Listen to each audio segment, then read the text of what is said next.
오늘 큐티하셨어요? 우리 함께 큐티합시다. 말씀을 함께 봅니다. 큐티한 남자.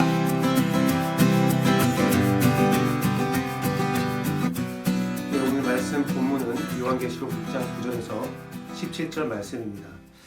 오늘 말씀은 일곱인의 환상으로 봉인을 하나씩 뗄 때마다 사람이 감당할 수 없는 재앙이 펼쳐지게 됩니다.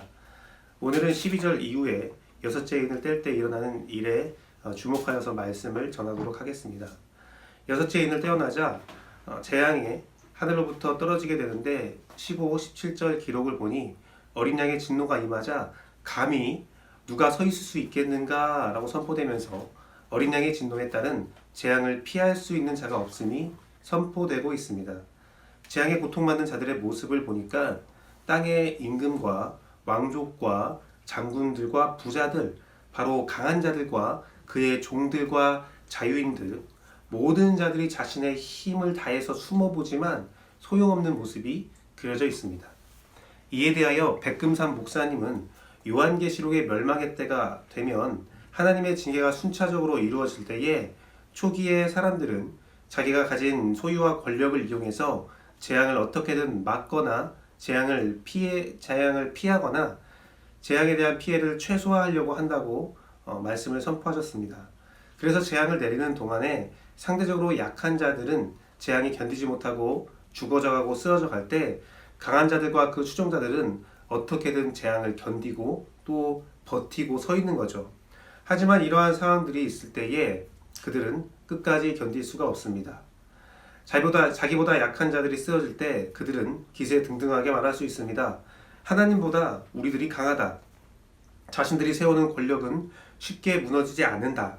우리는 살아남고 끝내 이길 것이다. 이러한 상황 가운데서 연약한 상황 가운데 살고 있는 믿음을 가진 성도들은 상대적으로 박탈감을 느낄 수도 있습니다. 연약한 자들이 고통받으며 죽어갈 때 상대적으로 버티는 강한 자들의 존재는 믿음을 흔들리게 하고 더욱더 큰 고통을 호소하게 만들기도 합니다. 하지만 그런 강한 자들의 호기스러운 말은 금방 무너지게 되죠. 하나님의 심판은 피할 수 없습니다. 여호와 하나님의 진노는 견딜 수 있는 자들이 없습니다.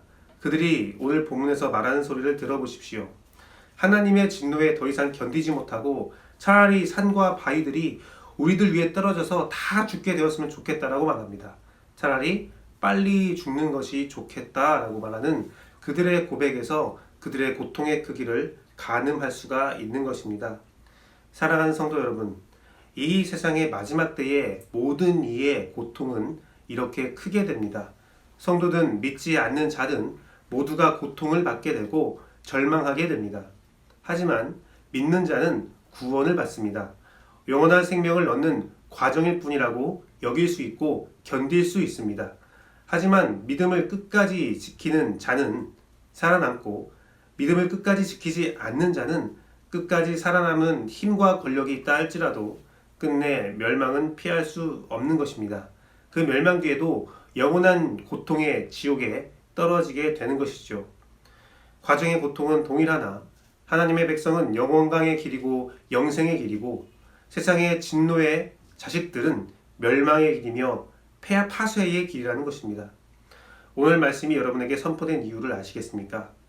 귀 있는 자들은 성령님의 말씀을 들으라고 하나님은 계속 말씀하고 있습니다.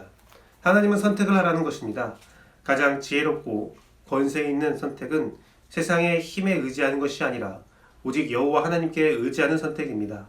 하나님 편에 설 때 온전한 안전이 보장된다는 것을 기억하고 기도하는 여러분 되기를 소망합니다. 이 어려운 세상에서 여러분들 희망과 소망을 가지고 하나님과 함께 살아가는 귀한 오늘 하루가 되기를 간절히 바라고 또 바랍니다.